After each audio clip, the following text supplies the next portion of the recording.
স্নেহের ছাত্রছাত্রীরা দ্বাদশ শ্রেণীর লিকুইড স্টেট থেকে কিছু পরিচ্ছেদ সংক্রান্ত আজকের আলোচনা 1-17 এবং 1-18 অনুচ্ছেদে যে এমসিকিউগুলো সেগুলোর প্রতিটি অপশনস ধরে আলোচনা করব, কোনটি সঠিক বা কোনগুলি সঠিক নয়, কেন সঠিক নয়, লজিক্যাল এক্সপ্লেনেশনস আজকে তাহলে শুরু করা যাক আজকের আলোচনা। প্রথম কোশ্চেন নাম্বার 86, ভ্যান্ট অফ গুণক আই হলো দ্রবণে দ্রাবকণাগুলির মোট মোল সংখ্যার পরিমাপক। নিচে কয়েকটি দ্রবণ এবং তাদের দ্রবীভূত দ্রাবের ভ্যান্ট অফ গুণকের মান উল্লেখ করা হলো, এদের মধ্যে কোনটি সঠিক নয়। দেখো, কোনো দ্রবণের যদি কলিগেটিভ প্রপার্টিজ গুলো আমরা ডিটারমাইন করি, তাহলে সেক্ষেত্রে আমরা আই এই ভ্যান্ট অফ ফ্যাক্টর তখনই ইন্ট্রোডিউস করি যখন আসলে দ্রাব কণাগুলি তড়িৎ বিশ্লেষ্য হয়ে থাকে। যেমন ক্যালসিয়াম ক্লোরাইড, এর ক্ষেত্রে যদি আমি স্ফুটনাঙ্কের উন্নয়ন নির্ণয় করতে চাই, তাহলে সেক্ষেত্রে আমাকে লিখতে হবে ডেল্টা টি এফ সমান I K F M. Obviously I এর মান কখন বেশি হয় আর বা কখন কম হয় সেটা আমরা থিওরিটিক্যাল অংশ থেকে জেনেছি, যে যখন একটি কণা ধরো এ যদি একাধিক কণাতে বা একাধিক অণুতে বিয়োজিত হয়ে যায়, তাহলে কণার সংখ্যা বাড়ে, তাহলে তখন হবে আই গ্রেটার দেন 1। যদি একটি কণা মনে করো পি সে দ্রবণে কোনোভাবেই বিয়োজিত না হয়, তাহলে সেক্ষেত্রে আই সমান হবে 1, অর্থাৎ কণার সংখ্যা একই থাকছে। আবার মনে করো কোনো একটি কণা দ্রবণে গিয়ে সে কি করছে, ডাইমার ফর্ম করছে। মনে করো n সংখ্যক পি দিলাম, তো এটা হয়ে গেল n/2 সংখ্যক পি, n/2 সংখ্যক পি। বা আমি বললাম 2n সংখ্যক পি দিলাম, হয়ে গেল আমার p2n, ডাইমার ফর্ম করলো। 2n সংখ্যক পি ডাইমার ফর্ম করলো, তাহলে সেক্ষেত্রে দেখো আই এর মান কি হয়ে যাবে, অর্ধেক হয়ে যাবে। তার মানে আই হবে তখন আমার লেস দেন 1, তখন আই এর মান হবে আমার কত, লেস দেন 1। এই কনসেপ্টটাই আমাদের এখানে এই প্রশ্ন সমাধানের ক্ষেত্রে লাগবে। দেখো, ক্যালসিয়াম ক্লোরাইড এর জলীয় দ্রবণ, অ্যাকচুয়ালি ক্যালসিয়াম ক্লোরাইড এইভাবে আয়নিত হয় দ্রবণে, জলীয় দ্রবণ যেহেতু বলেছে। দেখো, একটি কণা একাধিক কণায় রূপান্তরিত হচ্ছে, তাহলে অবশ্যই এদের কণার সংখ্যা দ্রবণে যথেষ্ট পরিমাণ বেড়ে যাচ্ছে, তাই আই গ্রেটার দেন 1। নেক্সট চলে এসো অ্যাসিটিক অ্যাসিড। অ্যাসিটিক অ্যাসিড জলীয় দ্রবণে অল্প মাত্রায় হয়, তো এর আয়নীকরণ মাত্রা বেশি, এটা অ্যাকচুয়ালি তীব্র তড়িৎ বিশ্লেষ্য। কিন্তু অ্যাসিটিক অ্যাসিড মৃদু তড়িৎ বিশ্লেষ্য হলেও এই জলীয় দ্রবণে সামান্য মাত্রায় আয়নিত হয় এবং এইভাবে আয়নিত হয়, ফলে কণার সংখ্যা অ্যাকচুয়ালি কিছুটা হলেও বাড়বে। অবভিয়াসলি এক্ষেত্রে হবে আই গ্রেটার দেন 1, বাট এখানে অপশানে দেওয়া আছে দেখো আই লেস দেন 1, সো এই অপশানটা ঠিক না। নেক্সট দেখো অ্যাসিটিক অ্যাসিড। অ্যাসিটিক অ্যাসিড যখন বেঞ্জিনে দেওয়া হবে, মানে একটা নন পোলার সলভেন্টে দেওয়া হবে, তখন অ্যাসিটিক অ্যাসিড কি করে আমরা জানি, ডাইমার ফর্ম করে due to H bonding formation. তা এই ডাইমার ফর্ম করার জন্য কি হয়, কণার সংখ্যা আসলে কমে যায়, তাহলে অবভিয়াসলি আই হবে তখন লেস দেন 1। ইউরিয়ার জলীয় দ্রবণ, ইউরিয়া CONH2 এ কিন্তু তড়িৎ অবিশ্লেষ্য পদার্থ, তাহলে অবভিয়াসলি কি হবে, সংযোজিত বা বিয়োজিত কিছুই হবে না, অবভিয়াসলি আই সমান 1। এটা দেখো ঠিক, এটাও ঠিক, এটাও ঠিক, খালি আমার সঠিক নয় হচ্ছে এটা। তাহলে এখানে কোনটা সঠিক নয় জানতে চাইছে, অবভিয়াসলি আনসার হবে এটা। আশা করি তোমাদের ক্লিয়ার হলো। কোয়েশ্চেন নাম্বার 87, এটাতে দেওয়া আছে দেখো 27 ডিগ্রি সেন্টিগ্রেড উষ্ণতায় NaCl। তো NaCl মানে এটা একটা তড়িৎ বিশ্লেষ্য, যেহেতু জলীয় দ্রবণ। তো এর অভিস্রবণ চাপ দেওয়া আছে 4.93 atm, অর্থাৎ পাই ভ্যালু, পাই সমান আমরা জানি CRT। এই সলিউশনে সমীকরণে পাই এর ভ্যালু আমরা বসাবো 4.93। আচ্ছা, দ্রবণটি 200 ml আয়তনে কত গ্রাম NaCl? ভেরি একটা সিম্পল কোয়েশ্চেন। তো সিটাকে আগে বের করে নাও, আর আর এর মান অবভিয়াসলি 0.0821 বসাও, আর টি তো তোমার টেম্পারেচারে কনভার্ট করতে হবে because 27 degree centigrade, equals 300 kelvin, আর এটার ইউনিটটা হচ্ছে litre atmosphere mole inverse kelvin inverse. তাহলে দেখো কেলভিন কেলভিন ইনভার্স কেটে যাচ্ছে, আর এখানে লিটার অ্যাটমসফিয়ার দেওয়া আছে, এদিকে অ্যাটমসফিয়ার কেটে যাচ্ছে, তাহলে ইউনিটটা সি সমান কি দাঁড়াচ্ছে 4.93 ডিভাইডেড বাই 0.0821। আচ্ছা, এখানে একটা জিনিস উল্লেখ করতে হবে, যেহেতু এটা NaCl তড়িৎ বিশ্লেষ্য, অবভিয়াসলি ইকুয়েশনটা হবে ICRT, খেয়াল করা হয়নি, এটাকে ভ্যান্টার ফ্যাক্টর দিয়ে গুণ করতে হবে ICRT। তাহলে এখানে একটা টার্ম এসে গেল আই, তো আই এর ভ্যালু কত দেখো, NaCl সম্পূর্ণরূপে আয়নিত হয় Na প্লাস Cl মাইনাস, তখন দুগুণ সংখ্যক কণা বাড়ে, তাহলে আই ভ্যালু অবভিয়াসলি হয়ে গেল 2, আর 300 চলে এলো নিচে। তাহলে ইউনিটটা কি দাঁড়ালো না স্যার, মোলটা ইনভার্স ছিল, উপরে উঠলে মোল হয়ে গেল, আর লিটার ছিল লিটারটা ইনভার্স হয়ে গেল, তাহলে মোল পার লিটার। এটাকে মানে ক্যালকুলেট করলে আমার আসছে কত না স্যার 0.1 মোল পার লিটার।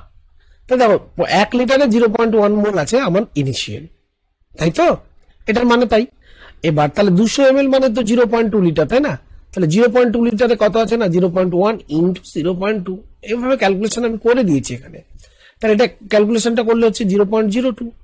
এবার এর মোলার ম্যাস হচ্ছে 58.5, তাকে দিয়ে গুণ করলে সিম্পলি এসে গেল 1.17 জি গ্রাম। সো NaCl যেটা নেওয়া হয়েছিল সেটার ভ্যালুশন 1.17 গ্রাম। নেক্সট কোশ্চেন চলে যাবো, question number 88। Next question number 88। NaCl এর একটি জলীয় দ্রবণের গাঢ়ত্ব দেওয়া আছে 5.85 ওয়েট বাই ওয়েট, তার মানে 100 গ্রাম দ্রবণে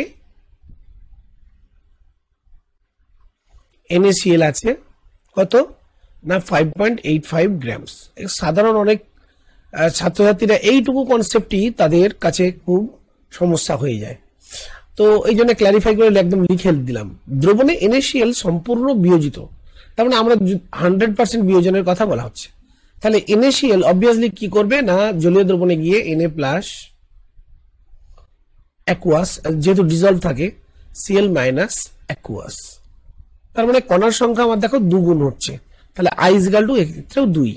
25 ডিগ্রি সেন্টিগ্রেড উষ্ণতায় দ্রবণটির বাষ্পচাপ অর্থাৎ P0 ভ্যালু দেওয়া আছে কত 23.76।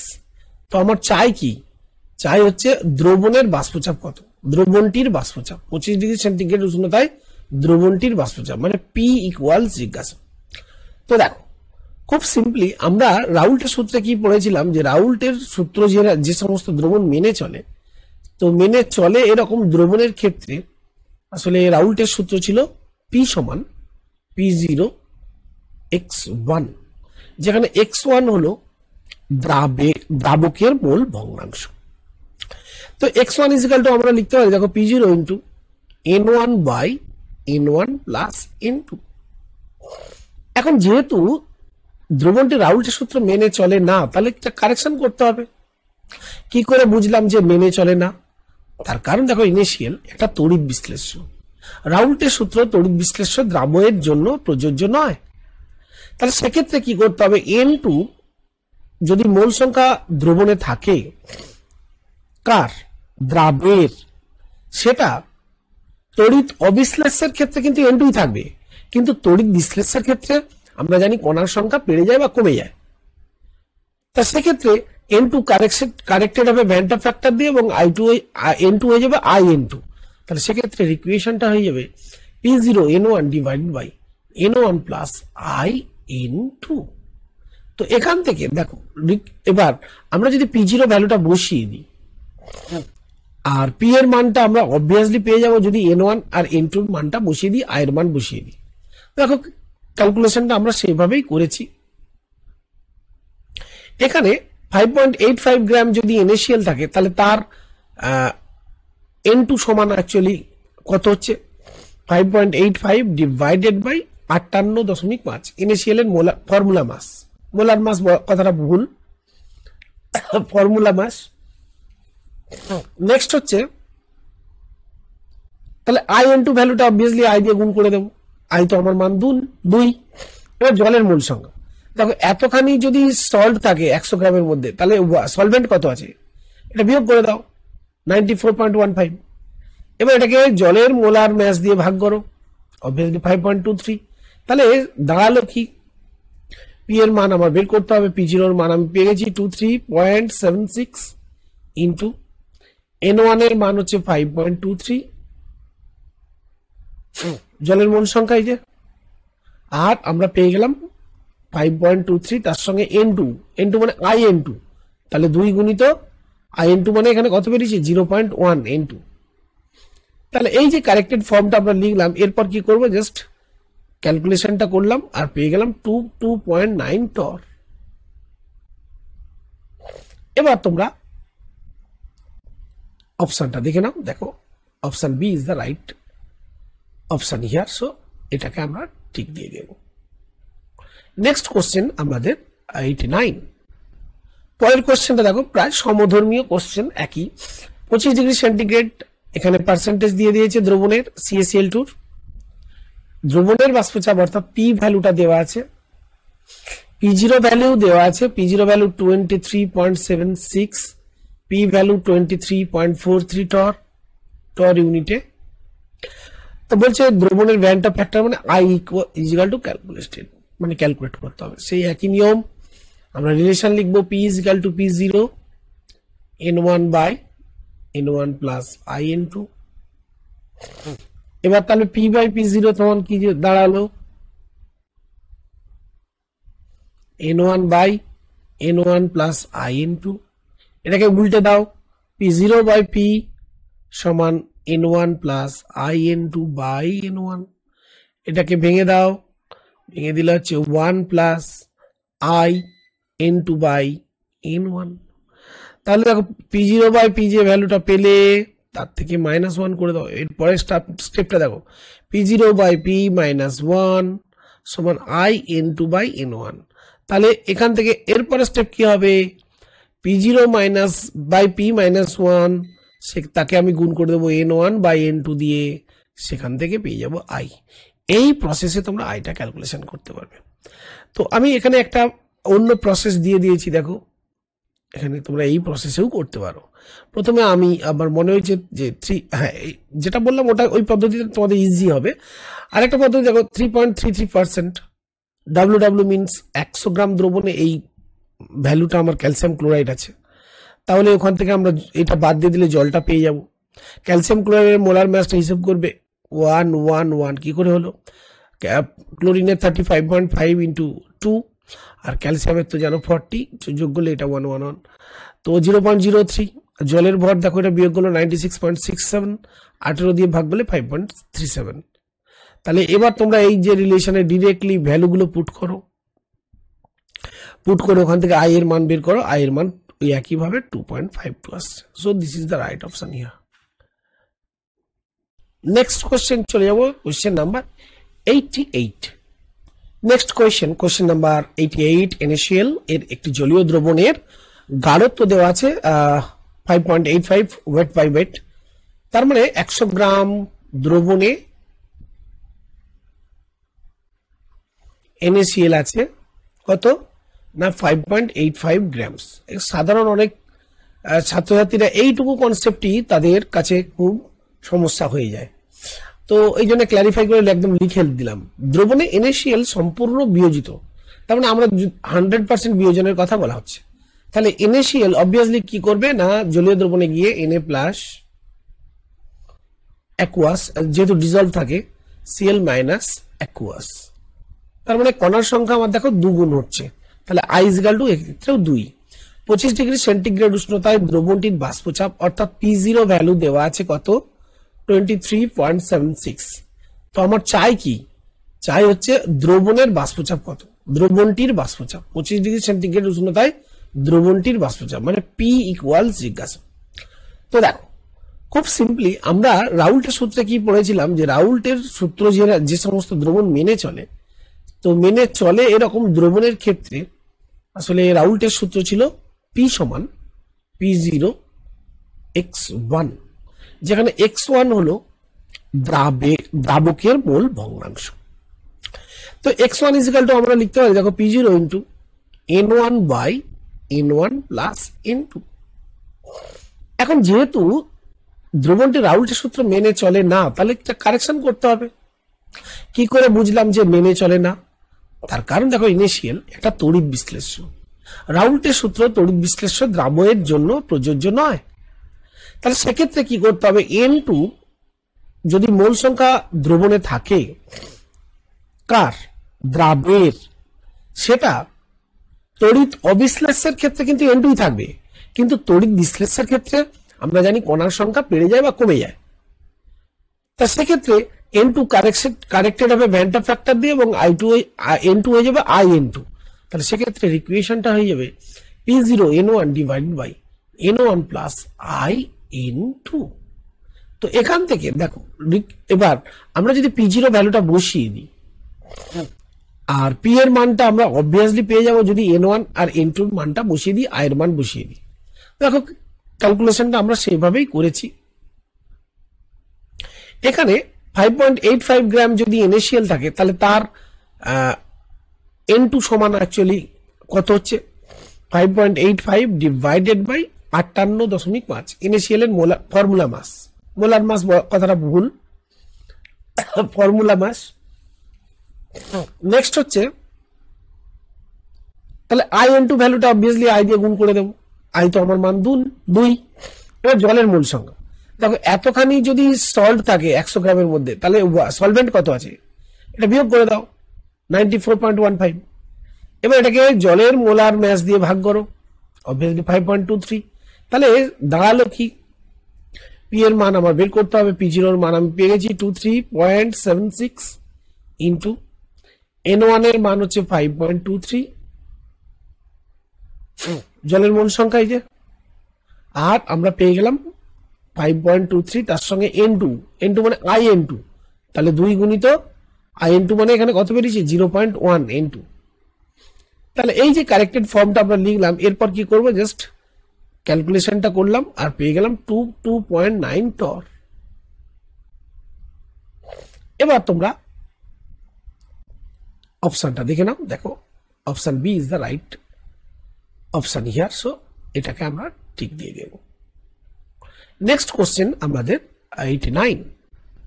পরের কোশ্চেনটা দেখো প্রায় সমধর্মীয় কোশ্চেন, একই 25 ডিগ্রি সেন্টিগ্রেড, এখানে পার্সেন্টেজ দিয়ে দিয়েছে দ্রবণের CaCl2, দ্রবণের বাষ্পচাপ অর্থাৎ পি ভ্যালুটা দেওয়া আছে, p0 ভ্যালু দেওয়া আছে, p0 ভ্যালু 23.76, পি ভ্যালু 23.43 টর ইউনিটে। তো বলছে দ্রবণের ভ্যান্টা ফ্যাক্টর মানে i ইকুয়াল টু ক্যালকুলেটেড, মানে ক্যালকুলেট করতে হবে। সেই একই নিয়ম আমরা রিলেশন লিখবো, p equal to p0 n1 by n1 plus in2। এবার তাহলে p বাই p0 তখন কি দাঁড়ালো n1 by n1 plus in2। এটাকে উল্টে দাও, p0 বাই p সমান n1 plus in2 by n1। এটাকে ভেঙে দাও, ভেঙে দিলে হচ্ছে 1 প্লাস in2 বাই n1। তাহলে দেখো p0 বাই p যে ভ্যালুটা পেলে তার থেকে -1 করে দাও। এরপরে স্টেপটা দেখো, p0 বাই p -1 সমান in2 বাই n1। তাহলে এখান থেকে নেক্সট কোশ্চেন নাম্বার 90। ইনিশিয়ালের একটি জলীয় দ্রবণের বলা হচ্ছে যে অভিস্রবণ চাপ, ইনিশিয়ালের ক্ষেত্রে জলীয় দ্রবণের অভিস্রবণ চাপ পরিমাপ করে আণবিক ভর পাওয়া যাচ্ছে এইটা। বলছে ওই দ্রবণে ভ্যান্টপ গুণক কি। দেখো ভ্যান্টপ গুণক এর যে ডেফিনেশন তোমরা পড়েছিলে, আই সমান কি না থিওরিটিক্যালি যে মলিকুলার ওয়েট পাওয়া যায়, থিওরিটিক্যালি যে মলিকুলার ওয়েট পাওয়া যায়, অর্থাৎ molecular weight by theoretical formula, theoretically যে ফর্মুলা সেটা ধরে মলিকুলার ওয়েট, বাট এক্সপেরিমেন্ট করে যেটা আমরা মলিকুলার ওয়েট বের করি সেই এক্সপেরিমেন্টালি মলিকুলার ওয়েটটা নিচে লিখতে হবে এবং সেটা থেকে আইটা আমরা বের করেছি বা ডিফাইন করেছি। তো এখানে থিওরিটিক্যাল ভ্যালুটা দেখো 58.5 আর মলিকুলার ওয়েট এক্সপেরিমেন্ট করে পাওয়া গেছে 31.62।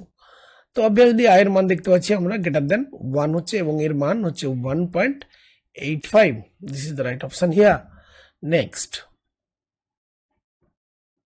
কোয়েশ্চেন নাম্বার 90, নিচের কোন মন্তব্যটি সঠিক নয়? এটা একটু লক্ষ্য রাখবে, নয় বলেছে। বলছে তড়িৎ বিশ্লেষ্য যৌগের জলীয় দ্রবণে ভ্যান টপ গুণকের মান, দ্রবণের প্রথম অপশন, দ্রবণের গাঢ়ত্বের উপর নির্ভরশীল নয়। মানে দ্রবণ কতটা গাঢ় হবে সেটার উপর বলছে কি নির্ভরশীল হবে? গাঢ়ত্ব বাড়লে বা কমলে তার উপর কি ভ্যান টপ ফ্যাক্টরের মান নির্ভর করবে? তার উত্তর হ্যাঁ। দ্রবণের গাঢ়ত্ব বা কনসেন্ট্রেশন যদি বাড়ে তাহলে আমরা বলবো কি দ্রবণের অবভিয়াসলি কি বাড়বে, ধরো অভিস্রবণ চাপ, এটা তো একটা কলিগেটিভ প্রপার্টি, তো এটা বাড়বে। তাহলে অবভিয়াসলি এটাকে সমান করার জন্য এইটা মানে কি বলবো, এটাকে যে যে ভ্যালুটা আসা উচিত সেটার থেকে যদি আলাদা আসে তখন সেটাকে এক্সপেরিমেন্টালি বের করার জন্যই তো ভ্যান টপ গুণক এই কি করা হয়েছিল, সি এর সঙ্গে গুণ করা হয়েছিল। মানে ধরো পাই1 সিআরটি অ্যাকচুয়ালি করা হলো আই সিআরটি, তাহলে আই অ্যাকচুয়ালি ডিপেন্ডেন্ট অন কি কনসেন্ট্রেশন অফ দ্য সলিউশন। কাজে এই যে অপশন দ্রবণের গাঢ়ত্বের উপর নির্ভরশীল হওয়া উচিত কিন্তু নয় লিখেছে, কাজে এই মন্তব্য সঠিক নয়। নেক্সট নিচে দ্রবণের গাঢ়ত্বের উপর নির্ভরশীল, অবভিয়াসলি এটা সঠিক। দ্রবণের গাঢ়ত্ব বাড়তে থাকলে ভ্যান টপের মান অ্যাকচুয়ালি কি হবে, লেখা আছে কমতে থাকবে, একদম ঠিক। দেখো পাই সমান যদি আইসিআরটি হয়, পাইয়ের মান যদি আমার ফিক্স থাকে, দেখো সি বাড়লে অবভিয়াসলি আই এর মান কি হবে, কমবে। কারণ যখন পাই কনস্ট্যান্ট ধরে নিচ্ছি তখন I into C is equal to constant, তাহলে অবভিয়াসলি আই সমান কি constant by divided by C, তাহলে সি বাড়লে অবভিয়াসলি আই কমবে। আবার উল্টোটা, দ্রবণের হ্রাস করতে থাকলে এর মানটা বাড়তে থাকে, তাই সি এর মান যদি আমরা কমিয়ে দিই তাহলে অবভিয়াসলি আইটা বাড়বে, অর্থাৎ গাঢ়ত্ব কমলে ভ্যান টপের মান বাড়তে থাকে। সো এই জন্য আমরা এখানে লিখেও দিয়েছি, দেখো ভ্যান টপ গুণকের মান দ্রবণের গাঢ়ত্বের উপর নির্ভরশীল, গাঢ়ত্ব বাড়লে অ্যাকচুয়ালি কি হয়, আয়ন জোড় গঠনের প্রবণতা বাড়ে। আয়ন জোড় গঠনের প্রবণতা মানে ধরো NaCl একটা দ্রবণ, এই যত গাঢ় দ্রবণে না সে কি করবে, এদের মধ্যে একটা ইন্টারাকশন তৈরি হবে, অর্থাৎ NaCl যদি বলি এটা তো 100% আয়নি হয়, কিন্তু এরকম তো ওরকম অনেক যৌগ আছে যারা কি করে যখন গাঢ় হয় দ্রবণ তখন তারা ডাইমার ফর্ম করতে পারে, ফলে কি হয়, ফলে আয়ের মান তখন কমবে। কিন্তু যখন এই গাঢ়ত্বটা আমরা কমিয়ে দেব, অর্থাৎ যত দূরে দূরে এই আয়নগুলোকে অ্যাকচুয়ালি পাঠিয়ে দেব, তখন তারা ইন্ডিভিজুয়ালিটি অর্থাৎ তাদের স্বকীয়তা বা তাদের যে স্বতন্ত্রতা সেটা দেখাবে, ফলে তারা ইন্ডিভিজুয়াল একটা কণার মতোই আচরণ করবে। সেইটার জন্যই বলা যেতে পারে যে আসলে দ্রবণের গাঢ়ত্বের উপর নির্ভরশীল ভ্যান টপ ফ্যাক্টরের মান। Question number 92, 25 degree centigrade MgCl2 WV জলীয় দ্রবণ দিয়েছে, NaCl X% WV, এদের সঙ্গে আইসোটোনিক। বলছে এক্স এর মান আমরা বের করবো কি, এক্স এর মান, ঠিক আছে। তো দেখো এক্স এর মান কিভাবে বের করব, প্রথমে দেখো MgCl2 আমরা মোলার গাঢ়ত্ব বের করে নেব। মোলার গাঢ়ত্ব কি করে বার করবো, দেখো 100 ml দ্রবণে 1.9 গ্রামস আছে আমার কি সলিউটটা এখানে MgCl2, তাহলে আমার 1 লিটার মানে 1000 ml কত, 1 লিটার মানে 1000 ml, এইটা বাই 100 করবো ইন্টু 1000 করবো, তার মানে জাস্ট কি 1.9 কে 10 দিয়ে গুণ করতে হবে, সিম্পলি এইটাই, তাই না।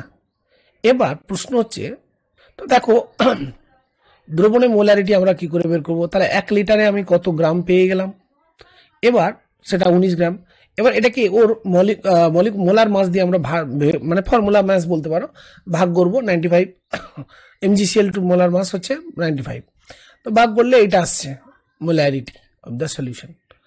একইভাবে NaCl এর ক্ষেত্রে হবে x ইন্টু 10/58.5, 10 কেন, ওই যে 100 ml দেওয়া আছে, 100 ml পার্সেন্টেজ ভলিউম, তো তাহলে 100 ml ওটা, তাহলে 1000 ml 1010 দিয়ে গুণ করে দিলাম। তাহলে এবার নিয়মটা কি আছে, আমার প্রথম দ্রবণের অভিস্রবণ চাপ যদি পাই1 ধরি তাহলে পাই1, আর দ্বিতীয় দ্রবণের অভিস্রবণ যদি পাই2 ধরি, পাই1 সমান পাই2, তাহলে আমি বলতে পারি C1RT1 সমান C2RT1, এখানে T1 দুটোই একই, আর একই কেটে গেল, তাহলে অবভিয়াসলি C1 সমান C2। C1 এর মান কত, অর্থাৎ কনসেন্ট্রেশন অফ দ্য ফার্স্ট হচ্ছে 19/95, ওকে। আচ্ছা, এখানে একটা ফ্যাক্টর করতে হবে কি বলতো, যেহেতু দুটোই তড়িৎ বিশ্লেষ্য, তাহলে পাই সমান I1C1 আর পাই 2 সমান I2CR2। তাহলে এখানে I1 একটা ফ্যাক্টর চলে আসতেছে। MgCl2 ক্ষেত্রে দেখো Mg কিরকম ভাবে ভেঙে যায়, MgCl2 Mg2 প্লাস আর দুটো Cl মাইনাস, তাহলে একটা MgCl2 থেকে তৈরি হচ্ছে দেখো 3টি কণা। তাহলে অবভিয়াসলি I এর মান এখানে হবে 3। তাহলে আমি এখানে বসাবো 3 গুণিত 19/95 ইকুয়ালস আমার NaCl এর ক্ষেত্রে লিখবো I এর মান 2 ইন্টু সেক্ষেত্রে 10x ডিভাইডেড বাই 58.5। তাহলে এক্ষেত্রে x সমান কি দাঁড়ালো, 3 গুণিত 19/95 আর উপরে যাচ্ছে 58.5 আর নিচে আসছে 2 ইন্টু 10। এই ক্যালকুলেশনটা তোমরা করলে পেয়ে যাচ্ছ কত, 1.76। সো এক্স এর মান এখানে 1.76, অর্থাৎ আমরা বলতে পারি NaCl এ 1.76%, MgCl2 1.9% এর সঙ্গে আইসোটোনিক, অর্থাৎ সম অভিস্রবণ চাপযুক্ত। তোমরা এইটা ক্যালকুলেশনটা তুলে নিতে পারো, এখানে একটু সংক্ষেপে করা আছে। Next question, question number 93। কোশ্চেনে বলা হচ্ছে দেখো, যদি ধরে নেওয়া হয় ইথিলিন গ্লাইকল, NaCl, NaNO3 এবং CaCl2 এই চারটি আসলে সলিউট এর প্রতি কেজি এর দাম সমান, তাহলে সলভেন্ট ওয়াটারে এদের যদি দ্রবীভূত করে একটি দ্রবণ প্রস্তুত করার ক্ষেত্রে আমরা ভাবি, তাহলে সেক্ষেত্রে বলছে একটি নির্দিষ্ট হিমাঙ্ক অবনমনের জন্য কোনটাকে আমরা বেশি সন্তোষজনক ভাবে গ্রহণ করব, অর্থাৎ কোনটার গ্রহণযোগ্যতা সবচেয়ে বেশি হবে। তাহলে অবভিয়াসলি দেখো এখানে হিমাঙ্কের অবনমন আমরা জানি ডেল্টা টিএফ সমান কি হবে, I ইন্টু KFM, মোলালিটি। অর্থাৎ যেমন মোলালিটির উপর নির্ভর করে তেমন ভ্যান্টা ফ্যাক্টরের উপরেও নির্ভর করে, যেহেতু এখানে তড়িৎ বিশ্লেষ্য 2 আছে। দেখো প্রথম ইথিলিন গ্লাইকল এক্ষেত্রে I = 1, কারণ এটা সংযোজিত বিয়োজিত হয় না। বাট NaCl এর ক্ষেত্রে I এর মান দেখো 2, কারণ দুটি ন্যূনতম 2। আবার NaNO3 যদি সম্পূর্ণ মাত্রায় না আয়নিত হয় তাহলে অবভিয়াসলি তারও মান কিন্তু গ্রেটার দ্যান 1। আর CCl2 যদি সম্পূর্ণ মাত্রায় নাও আয়নিত হয় তাহলে অবভিয়াসলি I এর মান কিন্তু গ্রেটার দ্যান হবে 2। তাহলে এটা কিন্তু সবচেয়ে বেশি। এখন I এর মান যদি বেশি যায় অবভিয়াসলি ডেল্টা টিএফটাও মানে হিমাঙ্কের অবনমনটাও সবচেয়ে বেশি হবে। কাজে হিমাঙ্ক কমানোর জন্য আমরা এদেরগুলোর মধ্যে সবচেয়ে কাকে বেশি অ্যাকসেপ্ট করব, CCl2। এবং এই কনসেপ্টে এই আনসারটা দেখো এখানে আমি এক্সপ্লেন করে দিয়েছি সবিস্তারে, তোমরা এখান থেকে মানে এটা নিয়ারলি ভ্যালু, এটা যে অ্যাপ্রোপ্রিয়েটলি 3 হবে এরকম নয়, কারণ এটা ডিপেন্ড করে এদের দ্রবণগুলির মানে দ্রাবগুলির মানে আয়নী ভবনের মাত্রার উপর। তো যদি 100% আয়নিত হয় অবভিয়াসলি আমি যদি ধরে নিই এগুলো 100%, তাহলে এগুলো হবে 2, 3 এরকম। সো CaCl2 হচ্ছে ম্যাক্সিমাম ভ্যালু বেরোবে, কাজে এটাকেই সন্তোষজনক বলে আমরা ভাববো। Here you see question number 94। একটি দ্রাব্য পদার্থ সলিউট, এটা আমার বলা হচ্ছে A, তার অণুসমূহের সংযোজনে টেট্রামার তৈরি হয়, অর্থাৎ 4A থেকে বলা হচ্ছে A4 সংযোজন। যদি দ্রবণে A এর প্রারম্ভিক গাঢ়ত্ব C হয়, সংযোজন মাত্রা যদি আলফা হয় এবং ভ্যান্টপ গুণক যদি I হয়, তবে I এর সঙ্গে আলফা এর সম্পর্ক। তো সংযোজন মাত্রা যেহেতু আলফা দিয়েছি আমরা জানি যে সূত্রটা সংযোজন মাত্রা x সমান 1 - I/1 - n, যেখানে x হচ্ছে সংযোজন মাত্রা এবং n হচ্ছে যতগুলি অণু পরস্পর যুক্ত হয়ে মানে বহু বৃহদাণবিক যৌগ বা পলিমার যৌগ গঠন করেছে। তো সেক্ষেত্রে এক্ষেত্রে আমার n এর ভ্যালু হচ্ছে দেখো 4। তাহলে আমার এক্ষেত্রে আলফা এক্স এর জায়গায় আমরা আলফা পুট করব, আর সূত্রে 1 - I আর এটা 1 - 1/n। তো n এর জায়গায় আমরা অ্যাকচুয়ালি কত বসাবো, তাহলে I সমান কত হবে 1 - আলফা 1 - 1 এর নিচে 4, 1 - 1 এর নিচে 4 মানে 3 এর 4 মানে 1 - আলফা ইন্টু 0.75, অর্থাৎ 1 - 0.75 আলফা। এই হচ্ছে I। তো এখানে আইটা কিন্তু সংযোজন মাত্রা, so this is the right option here. Next question, MgCl2 এর 2.5 জলীয় দ্রবণে MgCl2 পরিমাণ দেওয়া আছে, উক্ত দ্রবণের হিমাঙ্ক দেওয়া আছে, MgCl2 এর প্রতি সংকেত একক থেকে দ্রবণে ক্রিয়াশীল কণার সংখ্যা। অর্থাৎ একক সংকেত আমরা যদি বলি MgCl2, তার একক মানে প্রতি সংকেত একক থেকে দ্রবণে ক্রিয়াশীল কণার সংখ্যা নর্মালি আমরা কি বলি, Mg একটা হয় আর দুটো Cl হয়, তাহলে 3টি কণার সংখ্যা হয় নর্মালি। কিন্তু এখানে আমরা দেখব যে 3টি কণা তখনই হবে যখন 100% আয়নিত হবে। কিন্তু যদি 100% আয়নিত না হয়, তাহলে 100টি অণু থেকে 100টা অণুর মধ্যে মনে করো যদি আমার 90% যদি কি হয়, বিয়োজন হয়, তাহলে কি হবে, কণার সংখ্যা কি হবে, না দেখো একটি বিয়োজিত হলে 3টি হয়, তাহলে 90টি বিয়োজিত হলে 3 গুণিত 90, তার মানে 270টা আয়নিত হবে। তাহলে 100-র মধ্যে অ্যাকচুয়ালি বিয়োজিত হলো কত, 270। তাহলে প্রতি সংকেত থেকে কত হচ্ছে, হিসেবটা 2.70, তার মানে ফ্র্যাকশান এসে যাবে, তাই না, যদি 100% না হয়। তো আমরা এই কনসেপ্টটাই এখানে যাব আসলে, যে প্রথমে এই কনসেপ্টটাই আমরা বের করব যে প্রতি সংকেত থেকে দ্রবণে ক্রিয়াশীল কণার সংখ্যা কি হবে। তো প্রথমে দেখো MgCl2 মোলার ম্যাস আমরা কত ক্যালকুলেট করে নিই, সেটা হচ্ছে 95। Mgর জন্য 24 আর Cl2-র জন্য আমরা জানি 35.5, মানে 71 আর 24। তো দেখো এত গ্রাম জলে অ্যাকচুয়ালি কি আছে, দেখো বলেছে 2.16 গ্রাম আমার কি MgCl2, তাহলে একে কত না 2.164 বাই 52.5,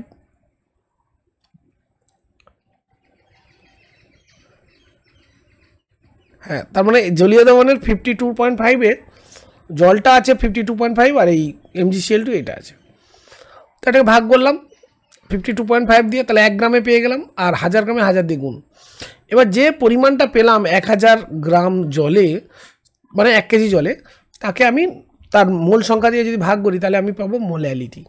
এবার সিম্পল ডেটা TF সমান কি IKFM, এখানে আয়ের মানটা আমরা বের করলাম। দেখো জাস্ট ভ্যালুগুলো পুট করলাম, আর KF ভ্যালুটা এখানে দেওয়া হয়নি, KF ভ্যালুটা দেওয়া আছে 1.86 জলের ক্ষেত্রে, সেখান থেকে ভ্যালুটা এলো 2.49। নেক্সট কোশ্চেন, নিচের জোড়াগুলির অন্তর্গত একটি দ্রবণকে যদি অপর একটি দ্রবণ থেকে অর্ধভেদ্য পর্দার থেকে আলাদা করো, তাহলে কোন ক্ষেত্রে অভিস্রবণ ঘটবে না। তা খুব সিম্পল, দেখো অভিস্রবণ তখনই ঘটে না যখন দুটি দ্রবণের অ্যাকচুয়ালি কেমিক্যাল পোটেনশিয়াল সমান হয়। কেমিক্যাল পোটেনশিয়াল তখনই সমান হয় যখন তাদের গাঢ়ত্ব আসলে সমান হয় দ্রবণের। তো দেখতে হবে তা কোন, মানে দুটি দ্রবণের মোলারিটি সেগুলো যেন সমান হয়। তো এখানে মোলারিটি দেওয়া আছে, দেখো অপশান সিতে দেখো 0.1 m Na2SO4 অ্যাকচুয়ালি কি, বা NaNO2, এরা তো 100% আয়নিত যদি ধরে নিই, তাহলে 0.1 m অ্যাকচুয়ালি কী করবে, 0.3 মোলার কণার সংখ্যা উৎপন্ন করবে, কণার সংখ্যা। কেন না, দেখো Na2SO4 অ্যাকচুয়ালি বিয়োজিত হয়ে তৈরি করে কি না স্যার, দুটো Na প্লাস আর একটা SO4 2-, তাহলে একটি থেকে 3টি, তাহলে অবভিয়াসলি 0.1 m হলে এখানে হবে 0.3 মোলার, আর 0.3 মোলার অলরেডি NaNO2 দিয়েছে, এটাও যদি 100% আয়নিত হয়, তাহলে এদের দেখো গাঢ়ত্ব সমান, অবভিয়াসলি এদের কেমিক্যাল পোটেনশিয়ালও সমান হবে, সেক্ষেত্রে কোনো অভিস্রবণ ঘটবে না। বাট এখানে দেখো 0.2 ইউরিয়া, তার মানে এ তো অবিশ্লেষ্য, কাজে 0.2ই থাকছে, বাট এর ক্ষেত্রে যদি 100% আয়নিত হয়, তাহলে 3 গুণিত 0.12 ইন্টু 3 প্রায় হয়ে যাচ্ছে 0.36, অবভিয়াসলি আলাদা।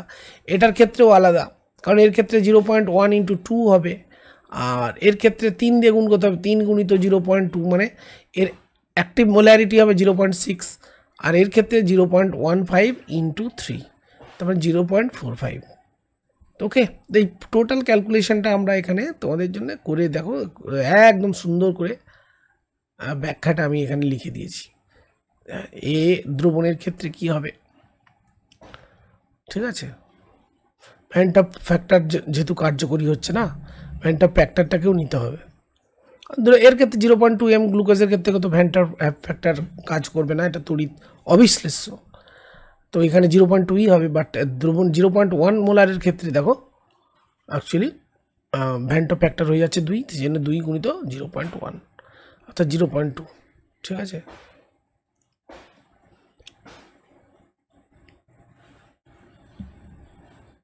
এখানে একটুখানি প্রিন্টিং মিস্টেক আছে, এটা অ্যাকচুয়ালি প্রশ্নে দেওয়া আছে 0.15 m গ্লুকোজ, যেহেতু আমি এখানে এডিটোরিয়াল মিস্টেক আছে আমার 0.2, তাহলে 0.2 যদি দেওয়া থাকতো তাহলে উত্তরটা হতো অভিস্রবণ ঘটবে না।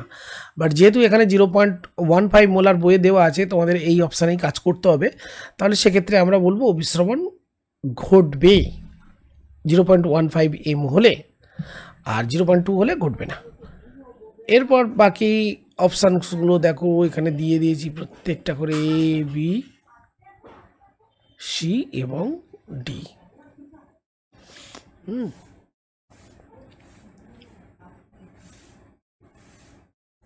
আচ্ছা, এখানে আমরা ডেটাগুলোকে আরেকবার রিচেক করি। দেখো এক্ষেত্রে এটা যদি 0.2 দেওয়া হয়, 0.2 মোলার দেওয়া হয়, তাহলে এখানে গ্লুকোজের ক্ষেত্রে আমাদের হচ্ছে অ্যাক্টিভ কনসেন্ট্রেশন 0.2 মোলারই হবে, আর NaCl এর ক্ষেত্রেও সেটা 0.2 হবে।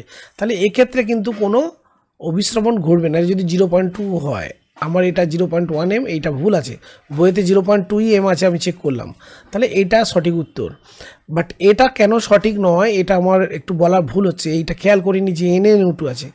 NaNO2 অবভিয়াসলি তড়িৎ বিশ্লেষ্য, কাজে এর ভ্যান্ট অফ ফ্যাক্টরটা হচ্ছে আমার 2, তাহলে 0.3 × 2 = 0.6 আসছে অ্যাক্টিভ কনসেন্ট্রেশন।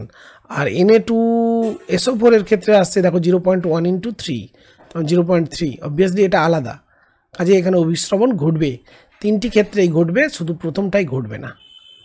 ওকে, একটুখানি আমি এটা এডিটটা করে নিই। তো অপশানগুলো একবার রিচেক করে নিই বইয়ের সঙ্গে। দেখো এটা 0.15, এই 0. অপশান ঠিক আছে।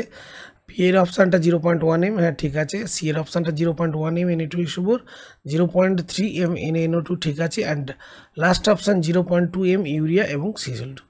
তাহলে এখানে দেখছি যে আমার ডেটাগুলো সবই ঠিকই আছে। তাহলে এখানে একটু কনসেপ্টটা আমরা করে নিই, এটা একটু দেখে নিই। ডাটাগুলো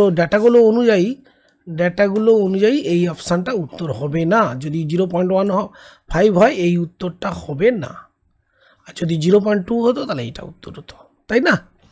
আর বি অপশান তো হচ্ছেই না। সি অপশানটা একবার চেক করি। সি অপশানে দেখে নাও 0.1, ও এখানে 0.1, আমার একটুখানি ওইটা এডিটোরিয়াল মিস্টেক ছিল। এখানে 0.1 হলে ভ্যান্ট অফ ফ্যাক্টর তো আমার আছে 3, তাহলে Na2SO4, তাহলে 0.1 × 3, তার মানে এটা 0.3 অ্যাক্টিভ কনসেন্ট্রেশন। আর NaNO2 ক্ষেত্রে দেখো NaNO2 যদি 100% বিয়োজিত হয়, তাহলে এর অ্যাক্টিভ কনসেন্ট্রেশন হবে কত, 0.3 × 2, ভ্যান্ট অফ ফ্যাক্টর 2 হওয়ার জন্য 0.6। অবভিয়াসলি এখানেও অভিস্রবণ ঘটবে, এখানে অবশ্যই এটা হচ্ছে 0.3, না 0.3 0.15 সরি 0.15 × 3 মানে 4.5, আর এটা হচ্ছে 0.2 × 3, তাই যে এগুলো সব আনইকুয়াল, অসমান, কাজেই এখানে সব ক্ষেত্রে অভিস্রবণ ঘটবে। অ্যাকচুয়ালি প্রশ্নটার অপশান ঠিক নাই। এখানে সঠিক উত্তর করতে গেলে মানে এটা অ্যাকচুয়ালি এ অপশান তখনই হবে এটা যে 0.2 হয়। বইয়ে এই অপশানগুলো ভুল দেওয়া আছে, তোমাদের চোখে দেখিয়ে দিলাম, হ্যাঁ।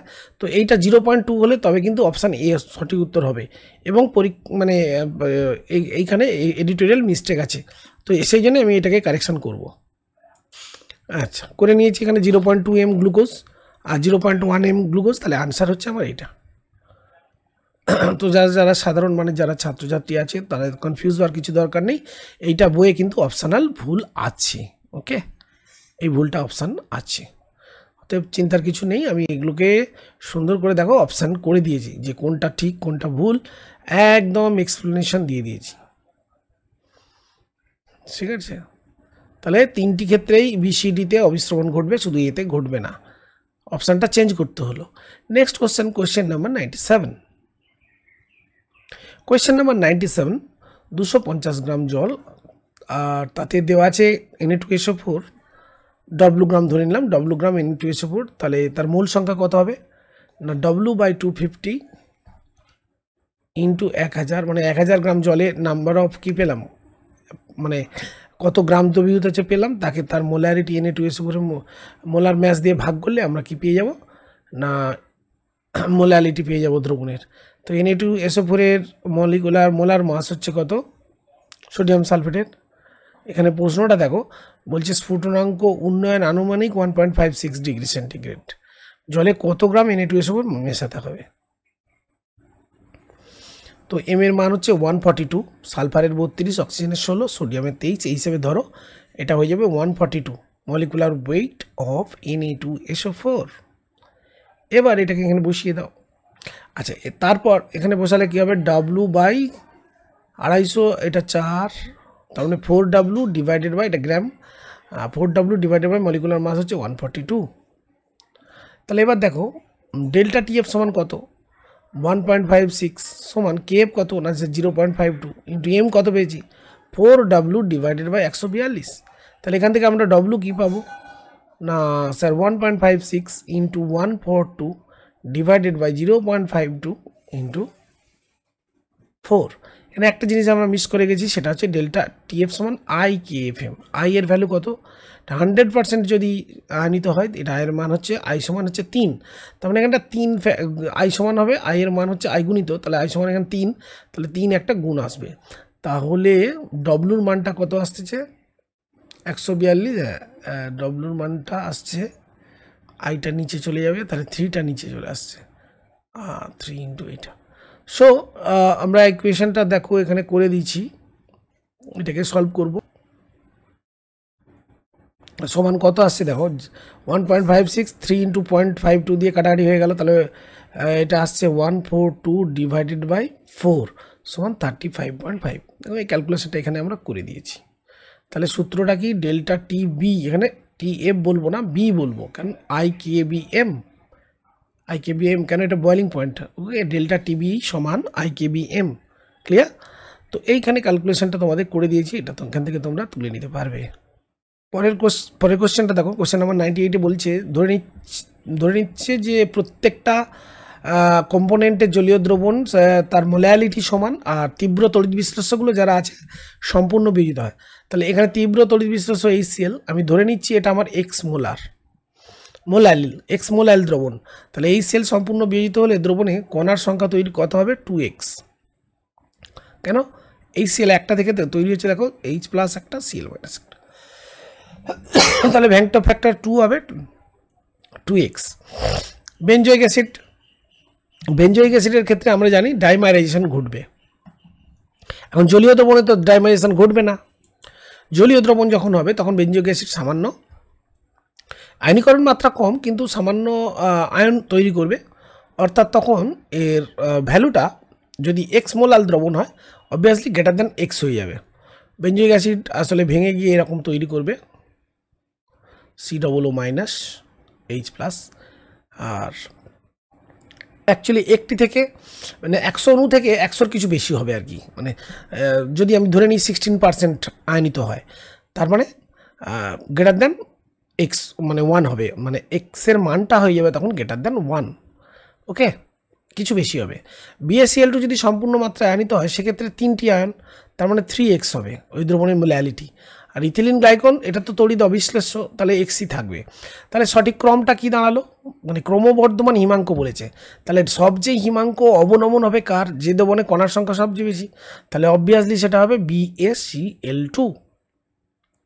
তাহলে প্রথমে হবে BaCl2, তারপরে BaCl2 পরে কার হবে, অবভিয়াসলি হবে দেখো 2x কার আছে, 3x এর পরে 2x আছে কার, HCl এর, তারপরে কি হবে বেঞ্জোইক অ্যাসিড এক্সের মানে 1-এর থেকে বেশি, আর তারপরে হবে ইথিলিন গ্লাইকল। তো অপশান বিটা দেখো, প্রথমে না এটা তো হচ্ছে না, ভুল আছে অপশানটা, প্রথমে BaCl2 অপশান হবে 3, তারপরে হবে 3 এর পরে, প্রথমে 3 হলো, তারপরে 3 এর পরে হচ্ছে 3 এর পরে আসছে HCl, 3 এর পরে 1, 3 এর পরে 1 হবে, অপশানটা দেওয়া একটু আমার এডিটোরিয়াল মিস্টেক আছে, একটুখানি দেখে নিচ্ছি। এবার দেখো অপশানটা হয় যেটা আমরা করলাম, 3 হচ্ছে BaCl2, তাহলে এই অপশানের সঙ্গে মিলে যাচ্ছে। 3 হচ্ছে BaCl2, এই যে, তারপরে অবভিয়াসলি 1 অপশান, তারপরে অবভিয়াসলি বেঞ্জয়িক অপশান, তারপরে এই যে ethylene glycol. So is the right option here. ঠিক আছে, আমি যেভাবে সাজিয়েছি সেই অনুযায়ী এই অ্যান্সারটা কারেক্ট হচ্ছে।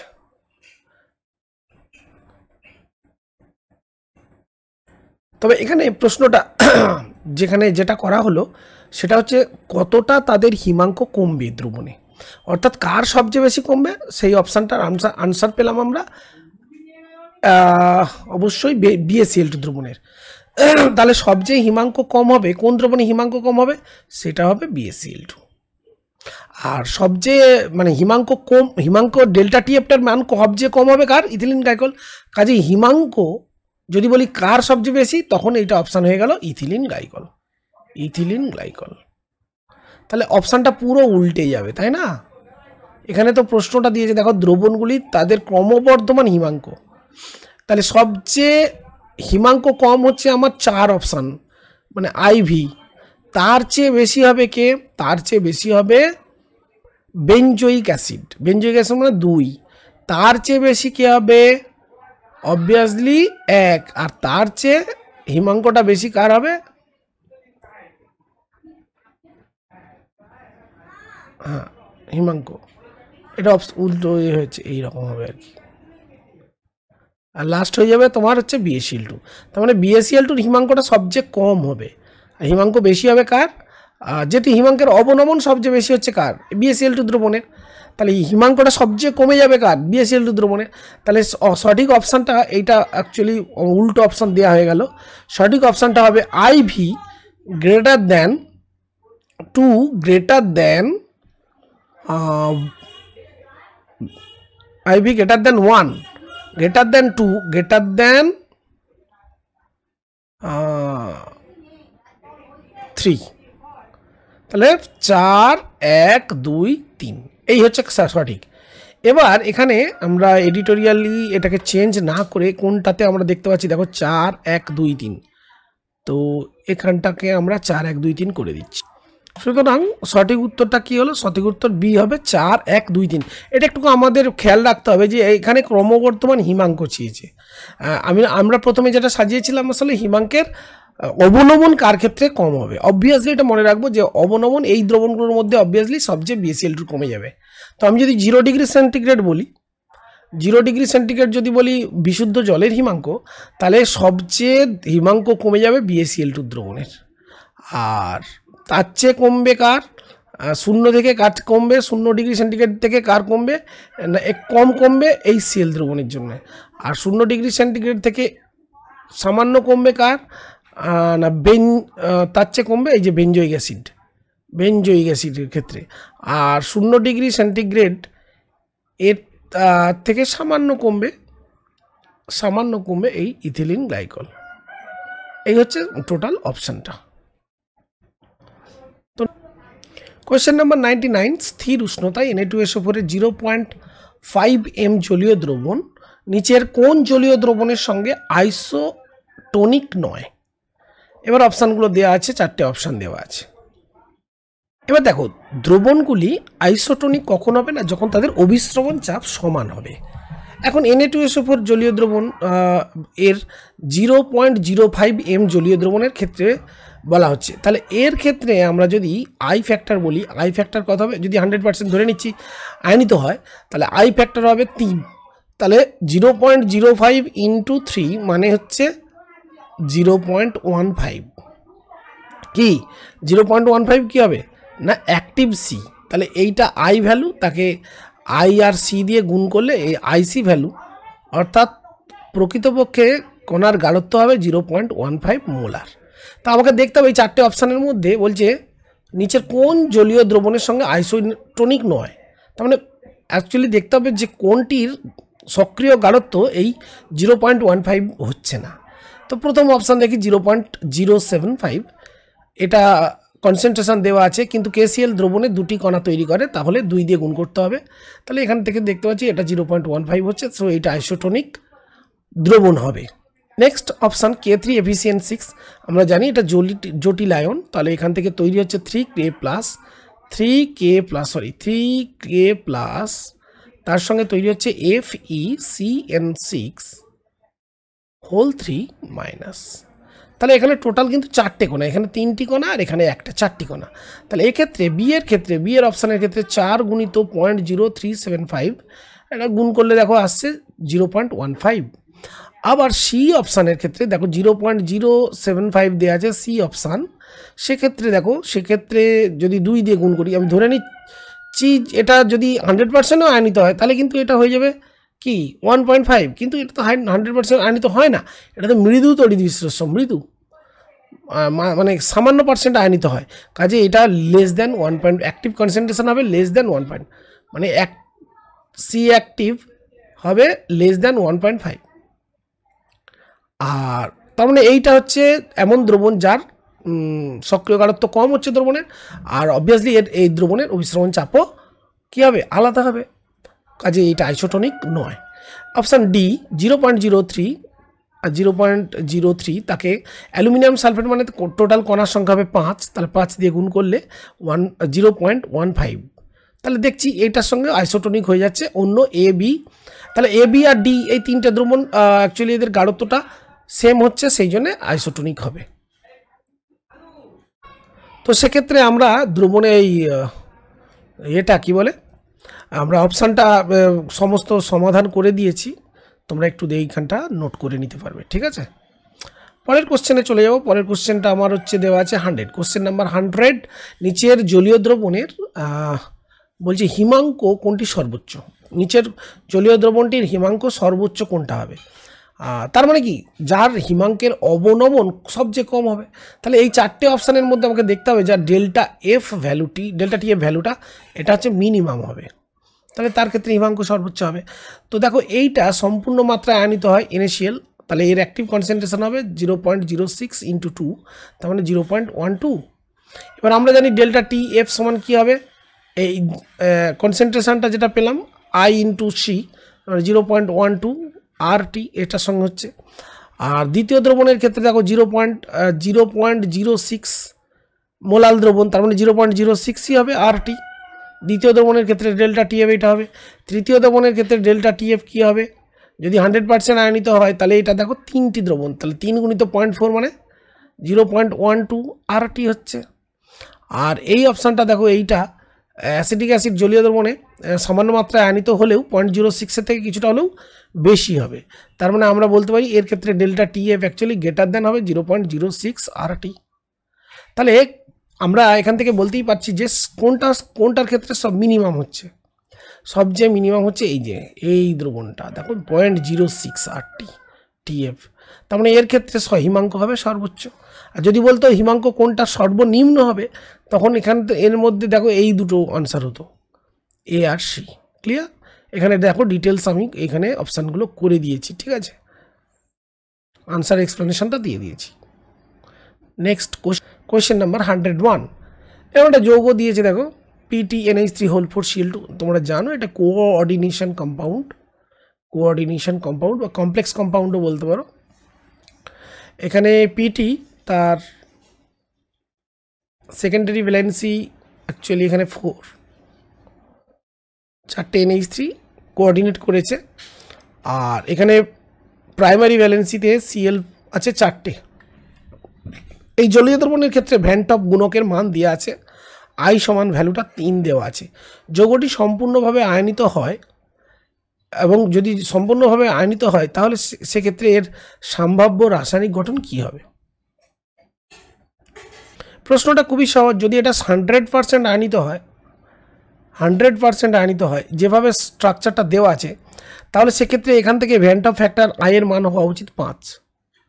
তাহলে এই যে 4টে Cl4 প্রাইমারি ভ্যালেন্সিতে দেখানো হচ্ছে এটা হবে না, টোটাল আমাকে বলেছে যে 3 হবে, তার মানে কি প্রাইমারি ভ্যালেন্সিতে আমাকে 2 রাখতে হবে, কারণ এই প্রাইমারি ভ্যালেন্সিতে যেগুলো থাকবে সেগুলো কি হবে, তাহলে এখানে কি PTNH3 হবে, কারণ এইটা জলে বিয়োজিত হয়ে তৈরি করে এটা একটা NH3 এই পুরোটা একটা কোঅর্ডিনেটেড ক্যাটায়ন তৈরি হবে, মানে কমপ্লেক্স ক্যাটায়ন তৈরি হবে, আর তার সাথে দুটো Cl মাইনাস, তাহলে টোটাল নাম্বার অফ আয়নস হয়ে গেল 3। সো এখানে I ইজ ইকুয়াল টু 3, তো PtNH3 হোল 4 Cl2, এইরকম অপশানটা সঠিক আনসার। নেক্সট কোশ্চেন, একটা বেঞ্জয়িক অ্যাসিড দ্রবণের কথা বলা হচ্ছে 0.1 মোলার, তার 25 ডিগ্রি সেন্টিগ্রেড উষ্ণতায় এত টর হচ্ছে অভিস্রবণ চাপ, তাহলে সেক্ষেত্রে বলছে দ্রবণের অ্যাকচুয়ালি H+ আয়নের গাঢ়ত্ব কত। এখান থেকে পিএইচও জানতে বলতে পারে যে দ্রবণের পিএইচ কত, এটাও বলতে প্রশ্ন করতে পারে। H+ আয়নের গাঢ়ত্ব মানে এর থেকে পিএইচ স্কেলে মানে 4টে অপশান দিতেই পারে। তো দেখো এটা বের করার জন্য প্রথম আমরা সিম্পলি পাই সমান ICRT এই সলিউশন মানে এই সূত্রটা ইউজ করব, কারণ এখানে বেঞ্জয়িক অ্যাসিড আমরা জানি সার্টেন পার্সেন্টেজ আয়নিত হয়। কাজেই আই এর মান এখানে আগে বের করব, 200.8, আমার এটা হচ্ছে টর দেওয়া আছে। তো টর আমরা জানি 760 টর মানে 1 ATM, 760 টর মানে 1 ATM, তাহলে এটাকে 760 দিয়ে ভাগ করলে ATM-এ চলে এলো। কেন ATM-এ করলাম, কারণ আর ভ্যালু ATM-এ আমরা লিখব I × 0.082, এটা আর ভ্যালু। সি এর মান তো দেওয়া আছে 0.01, আর টি এর মান 25 ডিগ্রি সেন্টিগ্রেড 298K। তো এখান থেকে আমরা আই পেয়ে যাচ্ছি কত, 1.08। এবার দেখো আই যখনই আমরা বের করলাম তখন এবার আমরা সিম্পল যে বিয়োজন মাত্রা ডাইলিউশন ল থেকে আমরা এই অসওয়াল্ডের ডাইলিউশন ল পড়েছো মানে আগে, তো সেখানে আমরা বিয়োজন মাত্রা আলফা সমান কি পেয়েছিলাম, সরি ভুল বললাম, এখানে বিয়োজন মাত্রা আমার এখানেই তো আমরা পেয়ে গেছি, ভ্যানটপের সঙ্গে একটা রিলেশন আছে I-1/n-1। তো এক্ষেত্রে n এর মান কত, 2। বেঞ্জয়িক অ্যাসিডের ক্ষেত্রে যেহেতু একটি অণু থেকে দুটি উপাদান তৈরি হয়, দুটি কণা তৈরি হয়, দুটো আয়ন তৈরি হয়, 2 - 1 1.08 - 1, তাহলে 0.08। তাহলে আলফা যেটাকে আমরা বলি কি বিয়োজন মাত্রা, সেটা পেয়ে গেলাম। এবার দেখো 1 মোল বিয়োজন মাত্রা কনসেপ্ট কি, 1 মোলের মধ্যে আলফা বিয়োজিত হয়, তাহলে দ্রবণের গাঢ়ত্ব যদি C হয় তাহলে C আলফা মানে পরিমাণ কী হবে, বিয়োজিত হবে। তাহলে দ্রবণের গাঢ়ত্ব আমার আছে 0.01, তাকে আলফা দিয়ে গুণ করো মানে 0.08 দিয়ে গুণ করো, তাহলে এইটা হবে তোমার কি C আলফা। তাহলে C আলফা মানে কি অ্যাকচুয়ালি আমার দ্রবণে H+ আয়নের গাঢ়ত্ব, H+ আয়নের গাঢ়ত্ব।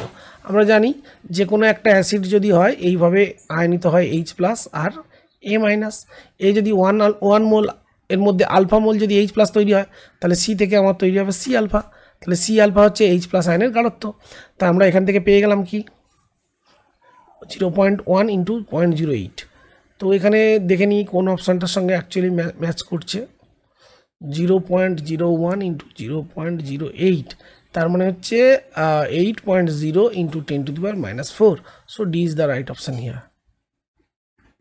তোমাদের সুবিধার জন্য এখানে আমি দেখিয়ে দিয়েছি, তোমরা পজ করে এটা ক্যালকুলেশনটা করে নেবে। নেক্সট কোশ্চেন নাম্বার 103, তারপরে 104, এই 103 আর 4 আর দুটো কোশ্চেন আমরা এই সলিউশনে দেখাবো, এই লেসনে আমরা কমপ্লিট করব। তো 103 কি বলছে দেখো। আচ্ছা এখন দেখো এই যে বিশুদ্ধ জলের বাষ্পচাপ সেটা দেওয়া আছে P0 31.83, P0 কত 31.83 টর, আর সমুদ্র জলের বাষ্পচাপ কত 30.78 টর। তার মানে সমুদ্র জলটা তো যেহেতু স্যালাইন ওয়াটার, সেটা একটা দ্রবণ, তো তার তো দেখো বাষ্পচাপে তো অবনমন ঘটবে এবং সেটাই হয়েছে। কাজে ডেল্টা পি সমান কত হবে, এটাকে বিয়োগ করলে আমরা পাবো 31.83 থেকে 30.378 বাদ দিলে এটা অ্যাকচুয়ালি আসছে অ্যাপ্রক্সিমেটলি 0.33। এবার দেখো এই ডেল্টা P/P0 আমরা যদি বের করে নিই তাহলে আমরা কি পাবো না মোল ভগ্নাংশ কার না দ্রাবের মোল ভগ্নাংশ। এখানে দ্রাবকে না স্যালাইন ওয়াটারে অবভিয়াসলি স্যালাইন মানে সল্ট থাকবে, আমি ধরে নিচ্ছি এখানে একমাত্র সল্ট NaCl আছে, তো তাহলে এইটা সল্টেরই মোল ভগ্নাংশ এবং সেই ভ্যালুটা কত হবে ডেল্টা P/P0 কত হচ্ছে, ডেল্টা P/P0 হচ্ছে সরি এইটা বিয়োগ করলে হচ্ছে 8 তো 13 মিলে ভুল বললাম, 8 তো 13 মিলে 5 সাথে 1 8 0 হ্যাঁ 1.08। তো এই 1.08কে আমি যখনই 31.83 দিয়ে ভাগ করব, অর্থাৎ ডেল্টা পি এটা একে P0 দিয়ে ভাগ করলাম, কত আসছে না 0.033। এইটাই হচ্ছে আমার কি হবে না সমান IN2/, N1 প্লাস N2। কেন আই ফ্যাক্টর চলে এলো? তার কারণ দেখো অ্যাকচুয়ালি N2 তো নেই, N2 জায়গায় আমরা লিখতে হবে IN2। কেন? কারণ দেখো আমরা জানি মূল ভগ্নাংশ সমান কি জানি, দ্রাবের মূল ভগ্নাংশ x2 সমান হয় নর্মালি N2/N1 প্লাস N2। কিন্তু যেহেতু এখানে কণার সংখ্যা NaCl এর বিয়োজনের ফলে বেড়ে যাচ্ছে, তাহলে ভ্যান্ট অফ ফ্যাক্টর আনতে হবে এবং N2 কে রিপ্লেস করে IN2 বসানো হলো। এবার দেখো IN2 এর ক্ষেত্রে আইটা আমার এখানে বসাতে হবে। আইটা কত হচ্ছে না, দেখো আই ভ্যালুটা হচ্ছে আমার 2, তাহলে এখানে বসিয়ে দিলাম 2N2/N1 কত না স্যার 1000 গ্রাম জল যদি আমি ধরি, জলের মোলালিটি যদি বলতে হয় তাহলে তো 1000 গ্রাম জল বলতে হবে। তাহলে 1000 গ্রাম জলকে N1 সমান কি 1000/18 করবো, তাহলে 55.56, তার সাথে IN2 এটা সমান কত আসছে না 0.033। এবার এখান থেকে আমরা যদি এই আয়ের মান, সরি এখানে আয়ের মানটা 2 বসিয়ে দাও, হ্যাঁ, তাহলে আমার এখান থেকে আমি যদি N2 ক্যালকুলেট করি, N2 মান আসছে 0.947।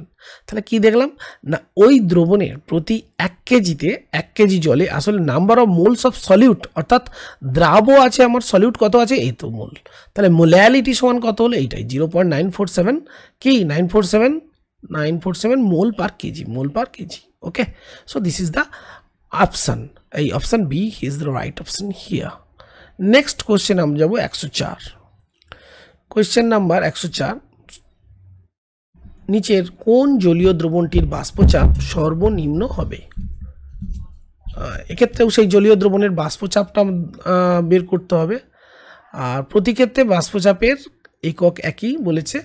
তো দেখো বাষ্পচাপ নর্মালি দ্রবণের বাষ্পচাপ P সমান আমরা জানি কি দ্রাবকের বাষ্প চাপের মূল দ্রাবকের মূল ভগ্নাংশ x1 ইন্টু আমরা লিখতে পারি P0। তো যেহেতু এখানে কিছু তড়িৎ বিশ্লেষ্য দ্রাব আছে, তাহলে সেক্ষেত্রে x1 সমান কী হবে না স্যার N1/N1 প্লাস IN2, অর্থাৎ এই যে দ্রাব, সেই দ্রাবের মোল সংখ্যা N2 জায়গায় আমাদেরকে লিখতে হবে IN2 ইন্টু P0। তাহলে ওকে, তাহলে এখানে এবার প্রশ্ন হলো যে P তাহলে কার জন্য কমবে? P অবভিয়াসলি যখন IN2 ভ্যালুটা বেড়ে যাবে তাহলে P এর মানটা কম হবে। তাহলে যার ক্ষেত্রে IN2 ভ্যালু সবচেয়ে বেশি তার ক্ষেত্রে P এর মানটা সবচেয়ে কম।